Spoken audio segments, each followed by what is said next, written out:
పప్పు తిన్నప్పుడు కడుపుబ్బరంగా అనిపిస్తే ఈసారి వండేటప్పుడు ఈ ట్రిక్ని పాటించి చూడండి. ముందుగా ఒక గ్లాసు కందిపప్పుని శుభ్రంగా కడుక్కొని నీళ్ళలో నానబెట్టుకోవాలి. ఒకవేళ మీరు లంచ్ బాక్స్లో ప్యాక్ చేసేటట్టయితే రాత్రంతా నానబెట్టుకోండి. ఇలా పప్పుని నానబెట్టుకోవడం వల్ల మనకి వండే సమయం తగ్గుతుంది, గ్యాస్ట్రిక్ సమస్యలు ఉండవు, ఇంకా పిల్లలకి బాగా వంట పడుతుంది. నానబెట్టుకున్న నీళ్లు వంపేసి పప్పుని కుక్కర్లో వేసి స్టవ్ ఆన్ చేసుకోవాలి. ఒక గ్లాసు పప్పుకి 2 గ్లాసుల నీళ్లు పోసుకోవాలి. పప్పు ఇలా ఉడుకుతూ ఉండగా 2 టమాటాలని కట్ చేసి వేసుకోండి. ఇంకా 3 పచ్చిమిరపకాయలను కూడా వేసుకోండి.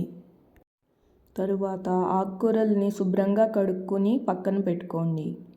మీరు బయట కొన్న ఆకుకూరలకైతే బేకింగ్ సోడా ఇంకా ఉప్పు వేసి నానబెట్టుకోండి ఒక అరగంట పాటు. ఈ ఆకుకూరని నేను కుండీలో పెంచాను, మీకు తెలిస్తే కమెంట్ చేయండి. ఈ ఆకుకూర కొంచెమే ఉందని మెంతికూర కూడా కలిపాను. ఇలా మనం చేయడం వల్ల ఆకుకూరని ఎక్కువసేపు ఉడికించము, అందువల్ల ఆకుకూరలో ఉండే పోషకాలు ఎక్కువ కోల్పోకుండా ఉంటాము. ఆకుకూర అంతా కుక్కర్లో వేసినాక చిన్న రెబ్బ చింతపండుని వేసుకోవాలి. ఇప్పుడు మనం కుక్కర్ పైన మూత పెట్టుకుని ఒక విజిల్ వచ్చే వరకు వెయిట్ చేయాలి. ఒక విజిల్ వస్తే సరిపోతుంది. ఇప్పుడు తాలింపు కోసం ఒక స్పూన్ నెయ్యి ఇంకా నూనె వేసుకుని అందులో దంచిన వెల్లుల్లి వేసుకొని కొంచెం వేగినాక ఒక 10 మెంతులు వేసుకోండి. తర్వాత ఆవాలు, ఒక ఎండుమిరపకాయ, ఒక స్పూను జీలకర్ర వేసుకొని బాగా కలుపుకోండి తాలింపుని. ఆవాలు ఇలా చిటపటలాడితే ఫ్లేవర్ బాగా వస్తుంది తాలింపులో. ఇప్పుడు ఒక రెబ్బ కరివేపాకు ఇంకా ఇంగువ, పసుపు వేసుకొని బాగా కలుపుకోండి తాలింపుని.